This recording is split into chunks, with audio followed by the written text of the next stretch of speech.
The world's biggest exercise in democracy is underway as India's 900 million voters cast their ballots over the course of an entire month. Welcome to Plain English, the podcast that goes at the right speed for English language learners. Listen now and read the transcript online at plainenglish.com. Now, here's Jeff, your host for today's episode. India is fascinating. I have been there 3 times, and the place just boggles the mind. They are conducting an election over the course of a month, and an army of election workers is going out across that vast and diverse country to bring the ballots to all of India's almost 1 billion adult residents. Welcome back to Plain English. I'm Jeff. JR is the producer, and this is episode 148 of Plain English. I hope you had a nice Easter yesterday. JR in Dallas was out with his 2 little nieces on an Easter egg hunt. I was enjoying the summer-like weather in Chicago, cooking out on my grill, so great weekend for us. I hope it was a great weekend for you too.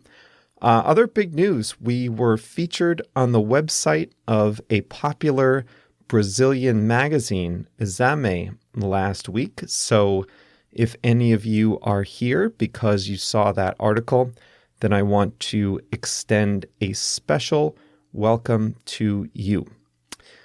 If you just discovered us on Spotify, you'll be happy to know that there's a lot more to the program than just the audio. For one thing, there's the transcripts.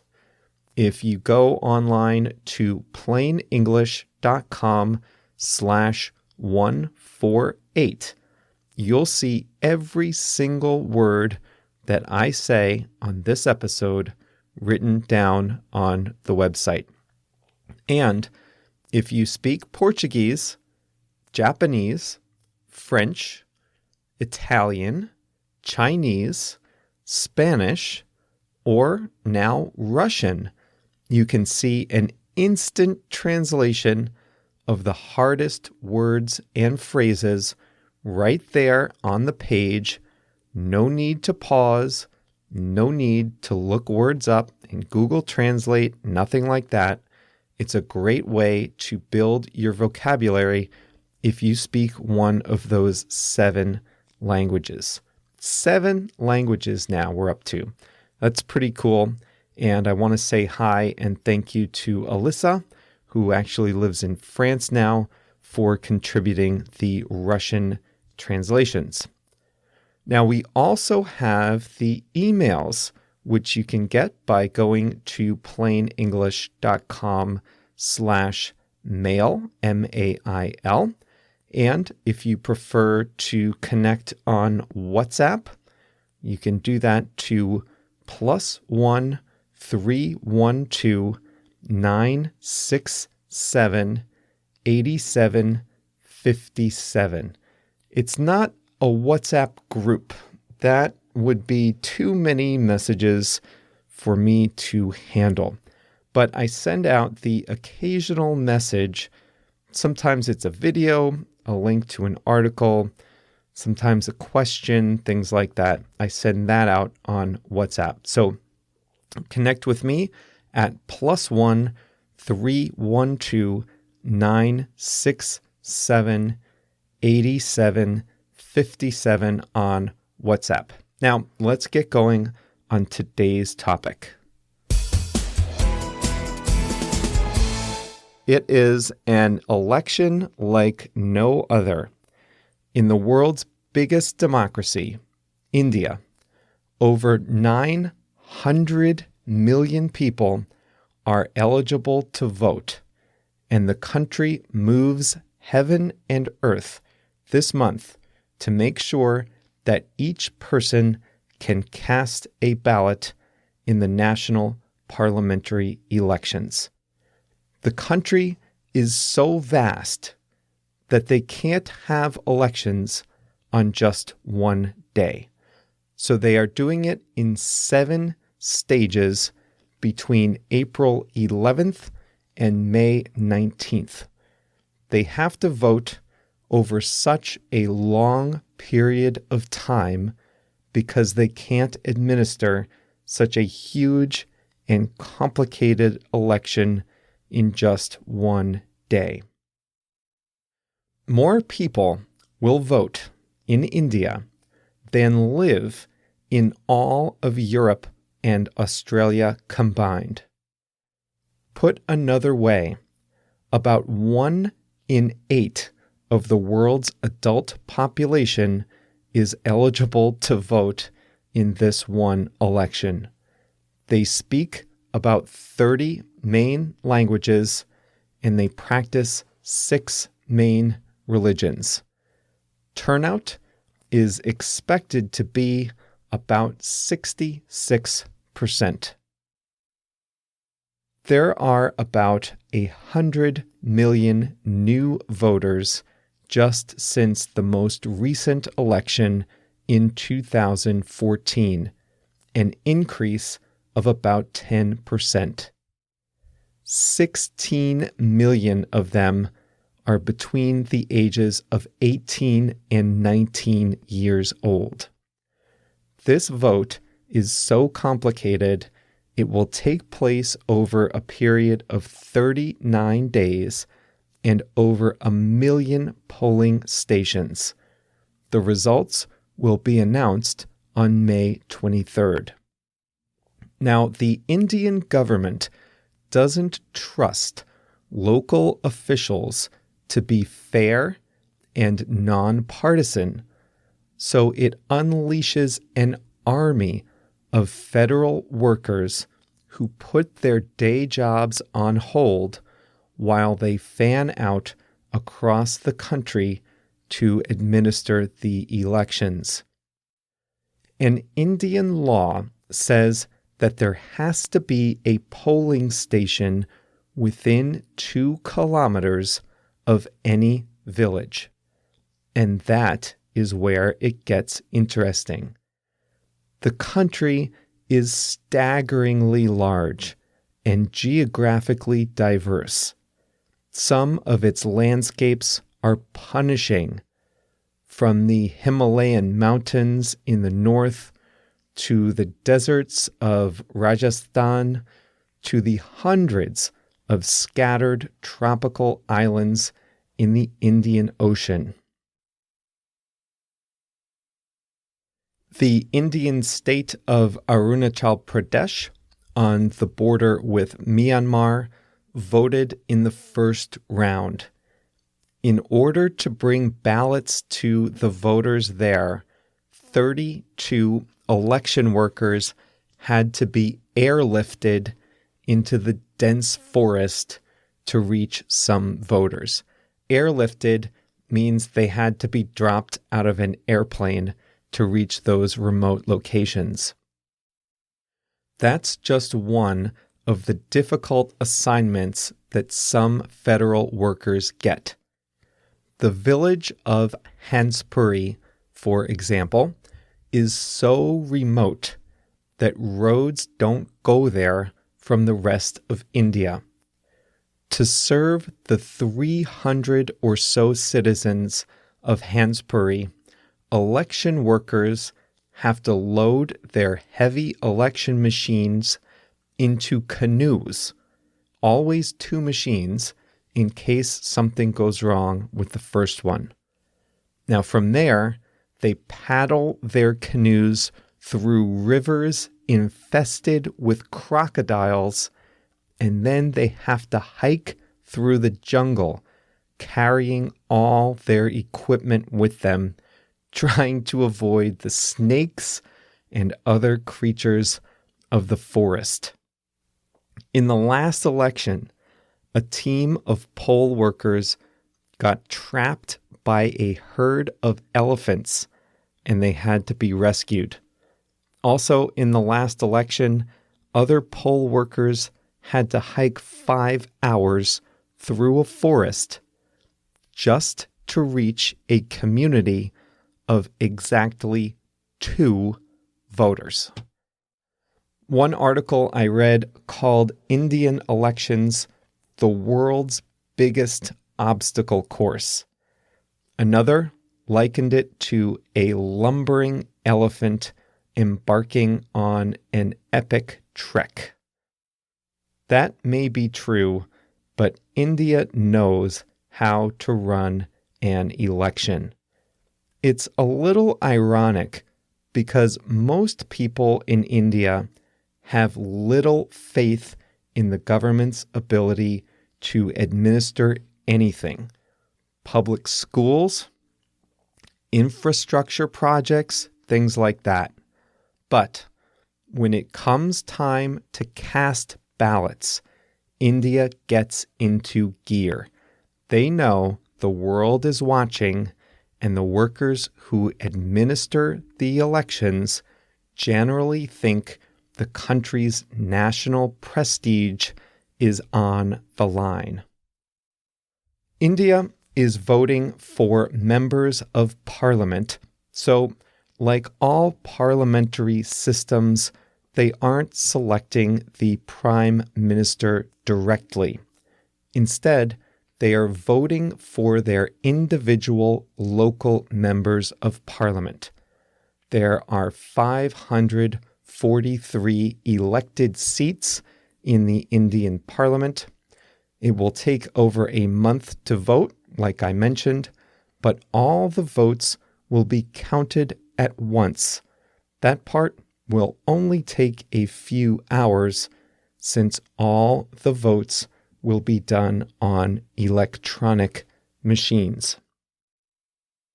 Elections are generally clean in the sense that the results are considered reliable. There is no real corruption in the administration of the vote. The politics, though, is pretty rough and tumble. It's a contact sport. A lot of candidates bend or outright break the rules. Many candidates run on tribal divisions, spreading rumors, things like that. Parties give out freebies as soft bribes to voters, and candidates are often focused on the narrow interests of a single religion, caste, or language instead of the interests of all the people in their constituency. India became an independent democracy shortly after British colonial rule ended in 1947. This is the 17th general election in India's democratic history. India is nuts. Could you imagine having some relatively normal desk job at a government office somewhere, and then they tell you you have to canoe through crocodile-infested waters to bring election machines to remote villages? Oh my goodness. Hey, I'm still reading this book, Where'd You Go, Bernadette? It's great. It's really funny.